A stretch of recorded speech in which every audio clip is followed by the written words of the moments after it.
up. Oh, man, can't you go any faster? Floor this. I can't. It's my wife's brand new car, and I'm not going any faster. You're doing 65 now. 65? Oh, shit. Get your goddamn foot off the pedal. You're killing my goddamn cord. Yeah, we're eastbound on 4th. We're in the tunnel. We're in pursuit of a red BMW driver, Caucasian, blonde hair. Plate number 2 Boy Adam Henry 174. Use caution. You are westbound 2nd Street, 2112, southbound Figueroa, approaching 2nd. You're heading straight towards each other. Somebody back off. Okay, Roger, I got you. What'd she say? She said we're about to have an accident. You're gonna get us killed! Shit, I know what I'm doing now!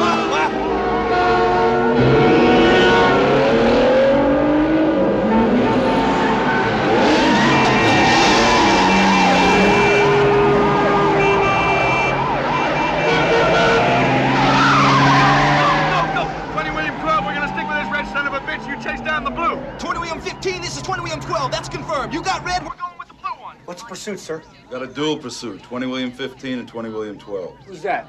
Riggs Murtaugh and his squad. $20 on Riggs and Murtaugh. Who's driving? Murtaugh and his wife's station wagon. I'll take it. Wait, I know nothing about the wife's station wagon. That's all. Hey, shut up!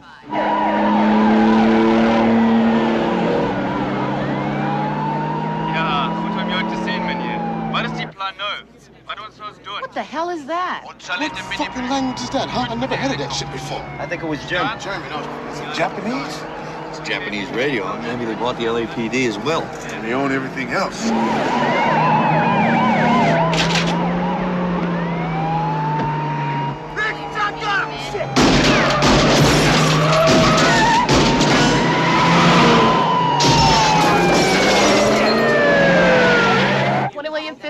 Be advised, shots are being fired. Billy 15, thanks for the scoop. Yeah, armed. The son of a bitch just shot up my wife's windshield.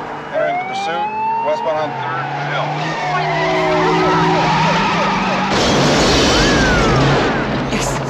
Shit! You know, it's true what they say, and obviously he knew it and practiced it. If you cast the right people, they'll give you magic, man. Yes, absolutely. Did he ever put it back together with Silver after the legendary backstabbing where Silver tried to get him thrown off a lethal Ford? Never, huh? No, that was it for Dick. I mean, Dick, like I said, Dick would give you so many chances, but when you would do something like that, that was it. And Dick was sad about it too. I mean, he just knew he couldn't trust him anymore. Yeah, that sucks. That's a heartbreaking story. It is, and I don't know if Joel regrets it or he must. I can't speak for Silver, but he must. You don't go through something like that without a touch of regret. Silver, by the way, had the best office at Warner Brothers. He did. The jukebox or the pinball machine with his face on it.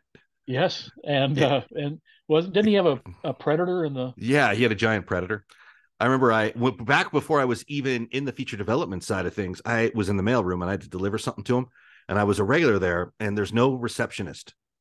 The receptionist, by the way, was always like cowering in fear. Like the moment the receptionist reported administrative assistant, like you could see the clock, like it's a NORAD timer, like how soon before we get to 2 minutes to midnight and I can make a run for it. Like you just sensed like they were watching the clock going, can I get through this day without the crazy happening? But there's no receptionist there. So I'm standing around and I have to get a signature on this package. So I hear a combustion, you know, in the back, combustible element back there. So I kind of walk back and I kind of knock on the wall, and it's Silver. I told this story to Bill Daly and he started laughing out loud, and he's got like 3 people around him that are like these, you know, faux important types. And he's like, you got, and what it was a meeting about restoring the Ennis house or something like that. Like he owned, you know, the house on Haunted Hill, or was that what the house he owned? He owned some interesting properties, like Frank Lloyd Wright properties. Yeah, exactly. Yeah, and I think that, I mean, if memory serves, that's what they were talking about, the legendary house on Haunted Hill, although I cannot confirm that's the property. And he's like, and so I'm going to tell this exactly like he said it, so you know, so don't direct your flack at me, Mark Marshall. So he walks in, he's like, you guys are always asking for more money and looking for more money, and then you come to me and you say, hey, look, there's the Jew with the money. And you know who I am? And he looks at me and goes, you know who I am, kid? I'm the Jew with the money. And so I just happen to say, I just go, well, you know what I said, Joel, just fire these assholes. And I go, by the way, I need your signature on this. Now, keep in mind, I'm just in the mailroom, right? And so he immediately goes, there, you heard it. You're all fired. He was kidding, of course. Well, you know, when you said about the old Jew, he would say that to Donner as well. What? You know, Dick would get on to him about something, and he'd say, I'm just the Jew, right? I'm just the old Jew. And Dick would just ignore him. But he loved to play that. I mean, that was his favorite defense.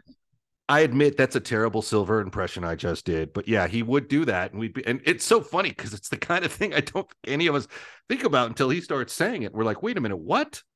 Where's this going? I don't know how Donner would. I mean, I can only imagine what the conversations were like between Donner and Silver. And the real shame is they were both so good at what they did. I agree. You know, we were in the final days of post on Assassins. And we were on the mixing stage and had just finished. The mixers had just finished a reel, did the playback, and Dick signed off on it. And everybody was kind of moving on to the next thing. And Joel said, wait a minute. He said, it's half frame out of sync. And Dick said, you're crazy. And they're ready to move on. And he said, no, it's a half. So the mixers checked. And sure enough, it was a half frame out of sync. Wow. And so Joel knew his stuff. I mean, he learned from Larry Gordon and he worked his way up. And so, you know, I always admired Joel's talent, not his methods, but his talent. Your road to redemption is paved with tombstones. No quarter, kill all masters. Go to noquarterkillallmasters.com. Rated R.